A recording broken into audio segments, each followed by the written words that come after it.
Opa, bom, eu sou o Pinas e sejam bem-vindos a mais um vídeo. Hoje eu quero comentar aqui com vocês um pouco sobre peso dos mouses, né? Uma coisa que a galera que é mais entusiasta ou que tá entrando aí no hobby gosta de discutir, e então eu vou comentar aqui, talvez não seja tão interessante pro público geral, mas se você quer de paraquedas aqui, é uma boa oportunidade de acompanhar. Já veja aí os outros vídeos que eu fiz no canal sobre o assunto. Se inscreve para ver os que vão sair. Olha eu falando para se inscrever no começo do vídeo, gostaram da novidade. Enfim, há muitos anos atrás, né, a gente tinha mouses aí, por exemplo, um Zowie, vocês terem noção. Um Zowie C1B, que é um mouse grande, e ele era pesadão, tinha 94 gramas aqui no Elo Chips. Esse peso foi ali para seus 80 poucos e tal. E ao mesmo tempo que a galera falava, ah, que legal, é mais leve, dizia, ah, mas também não precisa ser mais leve do que isso, porque eu não quero segurar uma folha de papel. Só que acontece que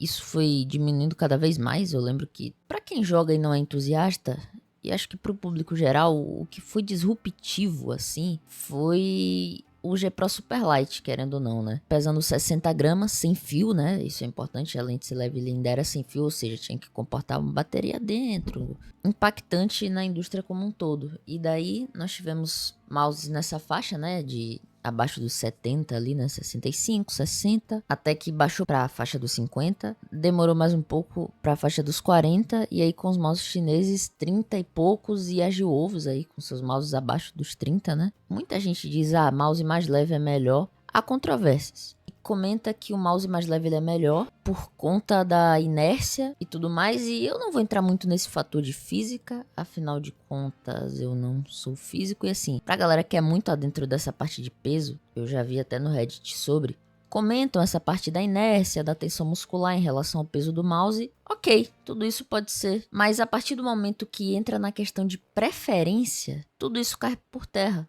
Por exemplo, eu posso aplicar todas essas teorias e tal, mas levando em conta que a pessoa vai conseguir se adaptar, sabe? Tem gente que eu conheço que joga há anos com mouse de 70 gramas e que eu coloquei ali, testou por 1 a 2 semanas, um mouse com 45 e não conseguiu se adaptar de jeito nenhum, a mira ficava bamba, não conseguia controlar.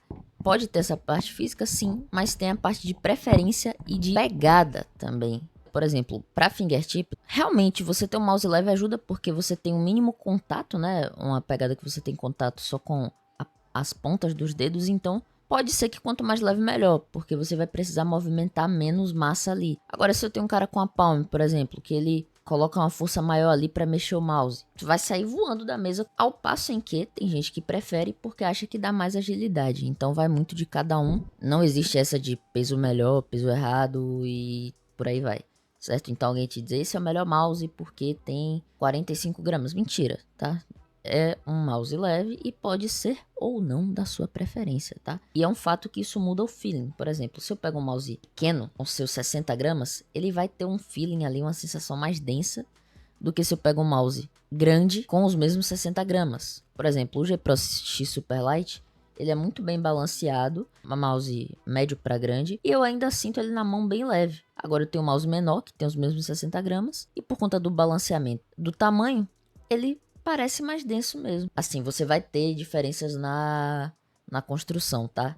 Em muitos casos, não todos, mas em muitos casos, o que é que acontece? Você tem, principalmente nos mais baratos, tá? Nos mais leves isso nem sempre acontece. Mas quando você tá ali numa faixa mais custo-benefício, você pegar um mouse mais leve, às vezes acontece de você sacrificar um pouquinho da construção. Por exemplo, a carcaça dele é um pouco mais fina, ou seja, isso também é uma questão de escolha, você ter uma carcaça mais fina para economizar o peso. Mas assim, marcas mais caras, algumas elas já conseguem fazer da mesma espessura. Então, isso aí vai variar. Então, cara, um comentário bem rápido aqui sobre peso do mouse, porque de novo, tem essas características, a sua pegada, né, o quanto de pressão que você vai colocar ali pra movimentar o mouse, o tipo de jogo que você joga. Por exemplo, o que eu vejo muito é os mouses menores e mais leves. Isso é puramente questão de gosto e de costume, tá? Adaptação às necessidades. Mas é os jogadores de jogos assim, como Fortnite, ou então jogos de trekking como um COD ou algo do tipo, Battlefield, preferindo mouses mais leves por conta ali do tracking, né, da agilidade do tracking e tudo mais. Ao passo em que jogadores de FPS tático, como um Valorant, um CS, precisa segurar